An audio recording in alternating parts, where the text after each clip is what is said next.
It's our PRC week, actually. And I should not be here because we have also important activities at the Professional Regulation Commission. But it's hard to say no to the better half of my former boss, Secretary Torres. So I'm here, and not only that, this will be part also of our consultation with respect to Philippine Qualifications Framework and the Asean Qualifications Reference Framework, where I head the task force, heading the task force up to 2015. And I'm happy that Dr. Bautista is my co-panelist, because when I chaired the task force, Commissioner Bautista heads the Philippine panel in our meetings for the Asean Qualifications Reference Framework. It's nice also to meet the USEC, or Her Excellency, the Deputy Secretary General of, one of the Deputy Secretary General in ASEAN. And I'm happy that I will be talking some of my discussions already were covered by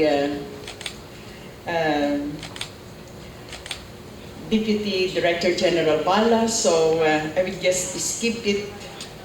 This will be my outline of the presentation: Emerging Regionalism, the ASEAN Economic Community and its 4 pillars, the ASEAN Mutual Recognition Arrangements, the Philippine Qualifications Framework, because we cannot be able to understand the workings of the ASEAN Qualifications Reference Framework without first understanding and being conversant with our own Philippine Qualifications Reference Framework, the promotion and regulation of professional services, and what are the reforms that we have to make to respond to international, regional, and international developments. And one of this, and most of this, will be institutional reforms. I will no longer touch on that. This is just a graphic presentation of what Dr. Bala has already stated. These are also the ASEAN community and the different components. The vision of ASEAN Economic Community, I know that that has already been discussed. The 4 pillars of the ASEAN Economic Community, and in our case, it's in Pillar 1, where we will have free flow of goods, services, investment, capital, skilled labor, together with priority integration sectors on food, agriculture, and, as discussed earlier, climate change. But I'm happy that we're discussing all these things, because when we speak of any regional integration, no regional integration can happen without human resources. No goods, services, investment, capital will be produced without people like you and me in this room. No goods, capital, services, investment, and services will flow without human resources. We have seen the Asian financial crisis. So sino gumawa noon? Hindi yung mga computer, sir, the accountants, isang pindot lang ng computer, all the investments of Soros were gone in Asia. And then we have the Asian financial crisis. We talk of the global financial crisis. Hindi yung mga computer machines. It is people like you and me that were part and principles of the global financial crisis. So, for a review, the ASEAN Economic Community Blueprint, by the way, I just leave a soft copy, hindi mo copyrighted ito. So, you can use this in your discussion because we will have to discuss this over and over again to be familiar and conversant with these different principles. So one, take note, it's the recognition of qualification of education, training, certification, and experiences of professionals. Cooperation on human resources development. The cooperation among ASEAN University Network, which was already discussed by our keynote speaker, to develop core competencies and qualifications for job and occupational and trainer skills required in priority service sectors that was already mentioned, and strengthen research capabilities. And as our keynote speaker has stated, this is where your group can come in and make contributions. So, when we speak now of integration, and we will speak now of mobility of learners, professionals, skilled workers, and educational sectors, we speak of the mutual recognition arrangements. And when we speak of mutual recognition arrangements, we speak of recognition of qualifications.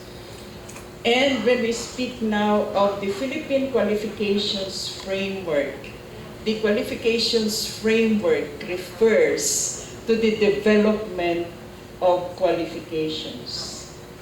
And knowing that in ASEAN, we have asymmetries in the development of educational systems, of domestic regulations, and particularly with respect to qualifications framework, where some countries have qualification framework, some countries have qualification systems, and Singapore, who cannot be basically a qualification system, but not also a qualifications framework, there is a need for a device to harmonize all these qualifications framework of the 10 ASEAN member countries. And therefore, when we speak now of the ASEAN Qualifications Reference Framework, it's harmonizing the different qualifications framework, qualification systems of the 10 ASEAN member countries, so that we have competitiveness, mobility of professionals, workers, and learners. So let me now go to the ASEAN. Let me just run through the ASEAN mutual recognition arrangements. And this is based on the ASEAN Framework Agreement on Services for Mutual Recognition, where the recognition is on education, training, certification, and qualifications or titles of professionals from other countries. The objective is to facilitate mobility, enhance education, exchange of information, particularly with respect to educational systems, registration and licensing, requirements and policies and procedures of its ASEAN member countries, and particularly with respect to the adoption of best practices on standards and qualifications.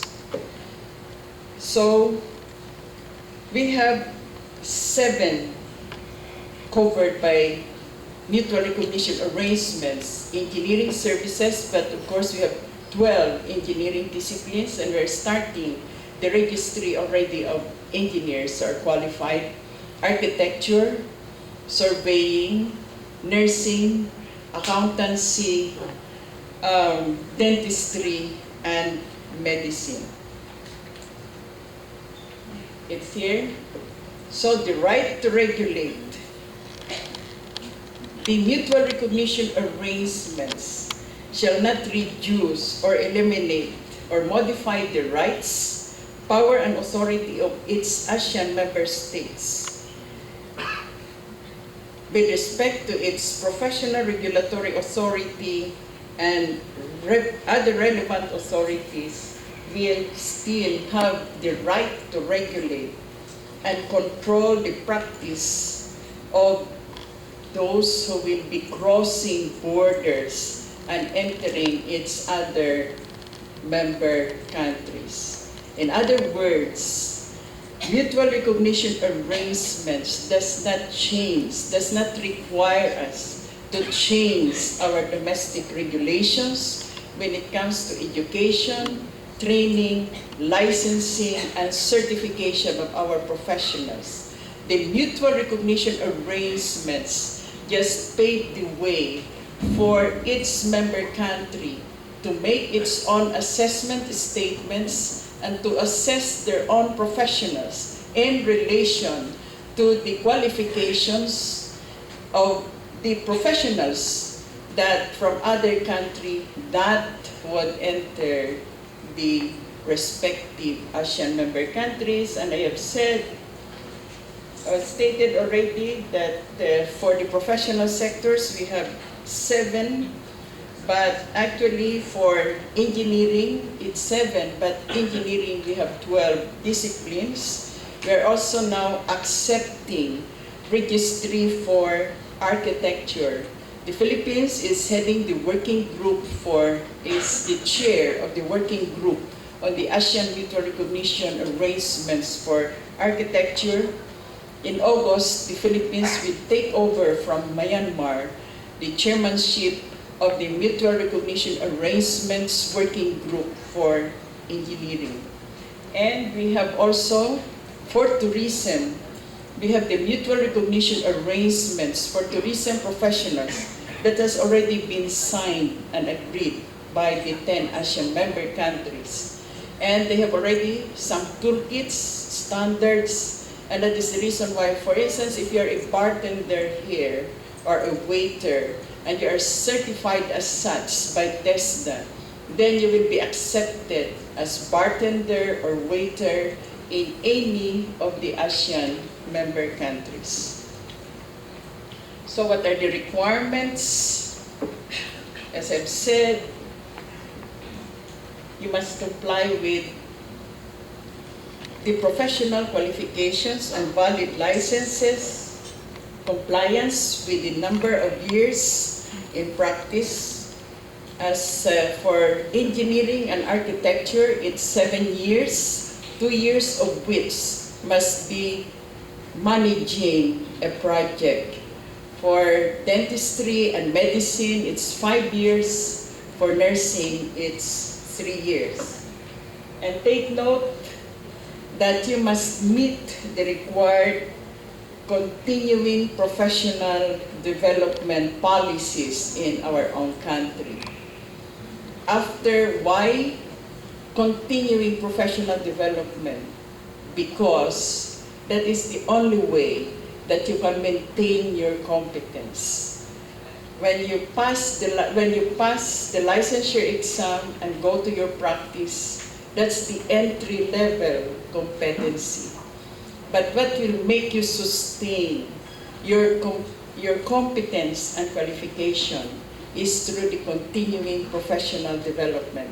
And that is the reason why the Professional Regulation Commission has already revised its continuing professional development. So ladies and gentlemen, continuing professional development is not only for the renewal of your IDs, but it is the maintenance of your competence as professionals.